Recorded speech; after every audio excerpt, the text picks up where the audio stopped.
दोस्तों, यह कहानी है एक गांव की औरत सविता की, जिसकी उम्र लगभग 30 साल है। वह अपने 2 बच्चों के साथ गांव के किनारे एक कच्ची झोंपड़ी में रहती है। सविता का शौहर कई साल पहले एक हादसे में दुनिया से रुखसत हो चुका है और अब वह अकेले ही अपने बच्चों की परवरिश कर रही है। उस दिन सविता करीबी कस्बे नंदगांव गई थी। वजह यह थी कि उसके बेटे विकास की सालगिरह करीब थी और वह उसके लिए एक अच्छा कुर्ता खरीदना चाहती थी। सूरज ढलने को था और नंदगांव के बाजार में अच्छी खासी भीड़ थी। दुकानें रंग बिरंगे कपड़ों से सजी थीं और हर तरफ लोग खरीदारी में मशगूल थे। सविता एक पुरानी सी कपड़ों की दुकान के सामने रुकी, जिसका नाम था श्री कृष्ण वस्त्र भंडार। दुकान छोटी मगर भरी हुई थी। अंदर एक 60 साल का दुकानदार बैठा था, जिसका नाम था गोपाल चाचा। सफेद दाढ़ी, मैली सी धोती और मिट्टी से भरा हुआ थोड़ा झुका हुआ काउंटर एक देहाती दुकान की मुकम्मल तस्वीर पेश कर रहा था। सविता अंदर गई तो देखा कि एक और औरत, रानी भाभी, साड़ियां देख रही थी। सविता ने गोपाल चाचा से कहा, चाचा, मेरे विकास के लिए एक अच्छा सा कुर्ता दिखाओ और हाँ, मुझे अपने लिए भी एक दुपट्टा देखना है। गोपाल चाचा ने मुस्कुराते हुए कहा, अरे बेटी, तुम तो हमेशा कुछ खास मांगती हो, बताओ कौन सा रंग पसंद है। सविता ने हंसते हुए कहा, चाचा, आप तो पुराने कारीगर हो, खुद समझ जाओ। रानी भाभी बोली, चाचा, पहले मेरी साड़ी पैक कर दो, फिर भावज की खिदमत करना। गोपाल चाचा ने रानी की साड़ी लपेटी और वह रुखसत हो गई। अब दुकान में सिर्फ गोपाल चाचा और सविता थीं। सविता ने हंसते हंसते कहा, चलाओ करो चाचा, बच्चों के लिए दाल भी पकानी है आज। गोपाल चाचा ने हंसते हुए एक पुराना बॉक्स खोला और दुपट्टे निकालकर दिखाने लगे, मगर सविता को कुछ खास पसंद नहीं आया। उसने कहा, चाचा, कोई नया माल नहीं आया क्या? ये सब तो पुराने लग रहे हैं। गोपाल चाचा ने हाथ छोड़कर कहा, चलो बेटी, ऊपर वाली कोठरी में चलते हैं, वहां कुछ नया माल आया है जो मैंने अभी नीचे नहीं सजाया। सविता ने जरा हैरत से पूछा, ऊपर? यहाँ नीचे ही दिखा दो ना, कुछ मुझे देर हो रही है। मगर गोपाल चाचा ने इसरार करते हुए कहा, अरे बेटी, वहां कुछ खास दुपट्टे और नए कपड़े रखे हैं, तू एक बार देख तो ले। सविता ने जरा झिझक कर फिर बच्चों का ख्याल आकर कहा, अच्छा दिखाओ जल्दी से, मुझे देर हो रही है। ऊपर कोठरी में एक छोटा सा कमरा था। दीवारों के साथ कपड़ों के ढेर लगे थे और एक कोने में लकड़ी की पुरानी अलमारी में रंग बिरंगे दुपट्टे और औरतों के कपड़े रखे थे। सविता ने सलीके से रखे कपड़ों को देखना शुरू किया। काफी देर तलाश के बाद उसकी नजर एक हल्के गुलाबी रंग के दुपट्टे पर पड़ी, जिस पर हाथ की नाजुक कढ़ाई हुई थी। उसने गोपाल चाचा से कहा, चाचा, ये मुझे पसंद आया, लेकिन एक बार ओढ़ कर देख लूं, कहाँ बदलने की जगह है। गोपाल चाचा ने कोठरी के एक पर्दे की तरफ इशारा किया, बेटी, उधर पीछे छोटा सा कमरा है, जाके देख ले।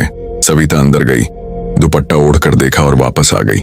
गोपाल चाचा ने मुस्कुराते हुए पूछा, कैसा लगा? सविता ने मुंह थोड़ा सा बनाकर कहा, चाचा, यह भी कुछ खास नहीं लगा, बड़ा धुला सा है, पता नहीं, शायद और कहीं चली जाती तो कुछ अच्छा मिल जाता। गोपाल चाचा ने फौरन एक लकड़ी के बॉक्स से कुछ और नए दुपट्टे निकाले और कहा, बेटी, यह अभी कल ही आए हैं, तू एक बार यह देख, शायद पसंद आ जाए। सविता ने उनमें से एक सुर्ख रंग का दुपट्टा उठाया, जो वाकई खूबसूरत था। वह दोबारा अंदर गई, ओढ़कर बाहर आई तो उसके चेहरे पर खुशी झलक रही थी। बोली, चाचा, यही वाला रख दो। बिल्कुल ठीक है, अब बताओ कितने का है? गोपाल चाचा ने मुस्कुराते हुए कहा, बेटी, जितना तेरे बस में हो दे देना। सविता ने हैरानी से कहा, यह क्या बात हुई चाचा, आप दुकानदार हो, कीमत तो आप ही बताओगे। गोपाल चाचा ने शरारती लहजे में कहा, तू गरीब है, माँ है, मैं क्या तुझसे दाम लूंगा? ले जा, यह तेरी मेहनत का हक है। सविता का दिल भर आया। उसने धीरे से कहा, चाचा, आप जैसे लोग ही गांव में इज्जत वाले हैं। उसने कुछ रुपए निकालकर जबरदस्ती उनके हाथ में थमाए और बच्चों की तस्वीर आंखों में लेकर नीचे उतर गई। गोपाल चाचा हंसते हुए बोला, अरे बेटी, मजाक कर रहा था, इस दुपट्टे की कीमत तो बस 1000 रुपए है। सविता का चेहरा एकदम संजीदा हो गया। अभी तो कह रहे थे मुफ्त दे रहे हो और अब 1000 मांग रहे हो। गोपाल चाचा ने कंधे उचकाते हुए कहा, क्या करें बेटी, दुकान भी तो चलानी है। सविता ने कहा, फिर ये मैं नहीं ले रही, रख लो अपने पास। गोपाल चाचा ने फौरन कहा, अब ये वापस नहीं हो सकता, तुमने इसे आजमाया है और हम इस्तेमाल शुदा चीज वापस नहीं लेते। सविता का चेहरा गुस्से से लाल हो गया। चाचा, कोई इंसाफ भी होता है, जबर नहीं चलेगा, अपनी बहू या बेटी को बुलाओ, मैं उनसे बात करती हूँ। गोपाल चाचा ने हंसते हुए कहा, बेटी, तू मेरी है ही नहीं और बहू का तो सवाल ही नहीं, अकेला हूं। अब तुम ही बताओ क्या किया जाए। कुछ देर दोनों में बहस चलती रही। आखिर सविता ने कहा, ठीक है चाचा, ये दुपट्टा मैं ले लेती हूँ, लेकिन एक बात सुन लो, जब तुमको कुछ कहना हो तो पहले इज्जत से कहना, फिर बात खत्म हो जाती है। ये मेरा नंबर रख लो, कुछ हो तो बात कर लेना। गोपाल चाचा ने शरारती हंसी से कहा, अरे बेटी, पहले ही दे देती तो इतना झगड़ना न होता। सविता ने तेजी से दुपट्टा उठाया और दुकान से निकल गई। बाहर शाम हो चुकी थी और गांव के किनारे वाक़ उसकी छोटी सी झोंपड़ी की तरफ वह तेज कदमों से बढ़ गई। घर पहुंचते ही उसका बेटा विकास दरवाजे पर खड़ा पूछने लगा, अम्मा, इतनी देर कहाँ लगा दी? सविता ने मुस्कुराते हुए कहा, अरे बेटा, तेरे जन्मदिन के लिए खास कपड़ा लेने गई थी, उसमें वक्त लग गया। उसने एक शॉपर में से नीला कुर्ता निकाला और विकास को थमा दिया, वही कुर्ता जो उसने मोहब्बत से चुना था। अगले दिन विकास की सालगिरह थी। सविता ने झोंपड़ी को रंगीन कागजों से सजा दिया। मोहल्ले के बच्चे, आसपास की औरतें सब जमा हुए।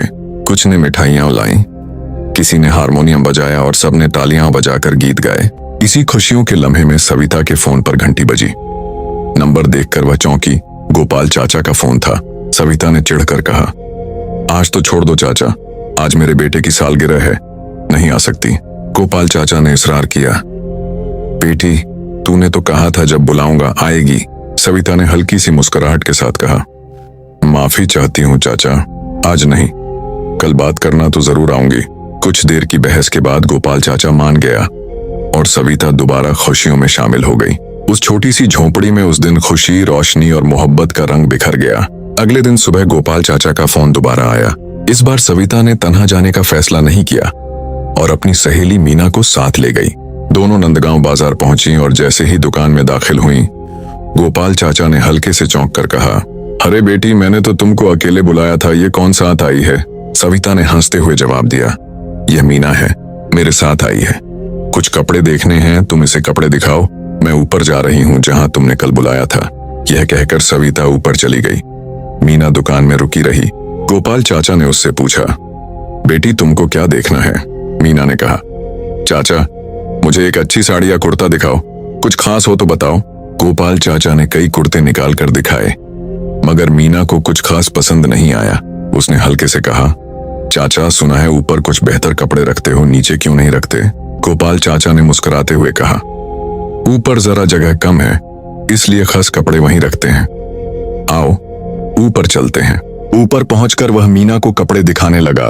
मीना ने अचानक पूछा, सविता कहाँ गई? गोपाल चाचा ने जवाब दिया, शायद वह कमरे के अंदर गई है, अभी आ जाएगी।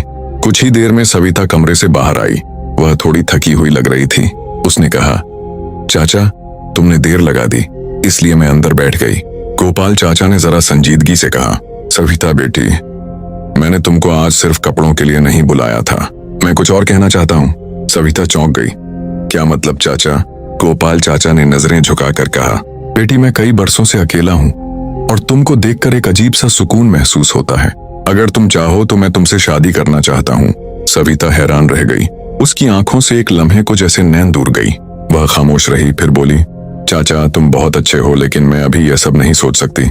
मीना ने हंसते हुए कहा, अरे आजकल क्या उम्र, क्या फर्क है, दिल से दिल जुड़ते हैं। सविता ने पलटकर शरारत से कहा, तो मीना, फिर तू कर ले शादी, तू तो अभी कुंवारी है। तीनों हंस पड़े।